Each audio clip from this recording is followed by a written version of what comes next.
అండి, welcome to Yoddhas kitchen. ఈరోజు మీకు నేను తోటకూర కర్రీ ఎలా చేయాలో చూపిస్తాను. ముందుగా తోటకూర ఇలా చిన్నగా కట్ చేసుకొని శుభ్రంగా కడిగి పెట్టుకోవాలండి. దీంట్లో వేయడానికి కొద్దిగా పెసరపప్పు, దీన్ని కూడా కడిగి ఇలా నానబెట్టుకోవాలి. దీంట్లోకి కావలసినవి పచ్చిమిర్చి, ఉల్లిగడ్డలు, వెల్లుల్లి ఇలా చిన్నగా కట్ చేసి పెట్టుకోవాలి. ఇప్పుడు ఎలా చేయాలో మీకు చూపిస్తానండి. ముందుగా స్టవ్ మీద కడాయి పెట్టుకొని స్టవ్ ఆన్ చేసుకోవాలి. స్టవ్ ఆన్ చేసుకొని కొద్దిగా ఆయిల్ వేసుకోవాలి.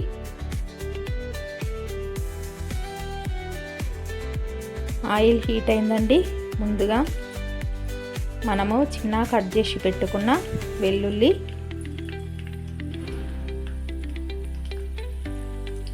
పచ్చిమిర్చి,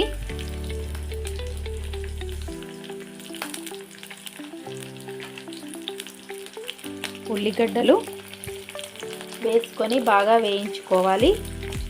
వేగిన తర్వాతనే మనము తోటకూర వేసుకోవాలండి.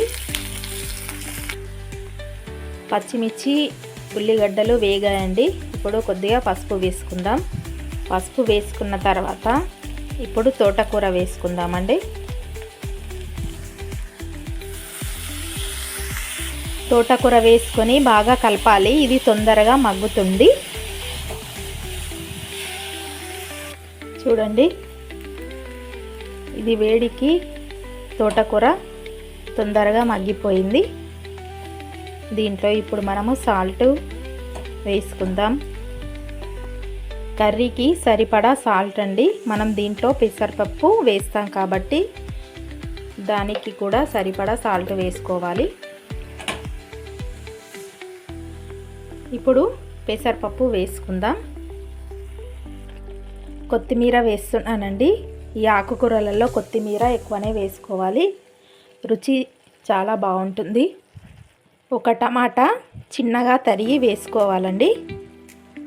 ఇప్పుడు దీంట్లో 1 కప్పు వాటర్ యాడ్ చేస్తున్నాను.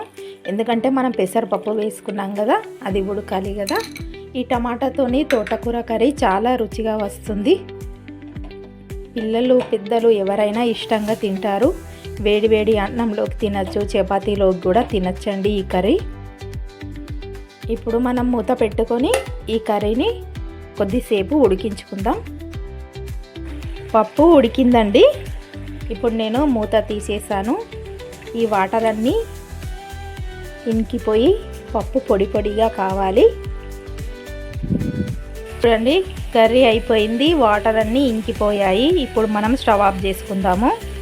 ఈ కర్రీ చాలా తొందరగా అవుతుందండి. స్కూళ్ళకి వెళ్ళే వాళ్ళకి ఇది బెస్ట్ ఆప్షన్ అండి. తొందరగా అవుతుంది. 5 మినిట్స్లో చేసుకోవచ్చు మనము. ఇప్పుడు బౌల్లోకి సర్వ్ చేసుకుందాం. చూడండి, తోటకూర పప్పు కంప్లీట్ అయింది.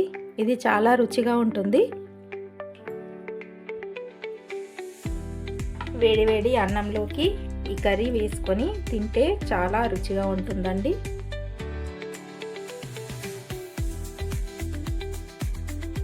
చూడండి, ఎంత చూడ్డానికే చాలా బాగుంది కదా.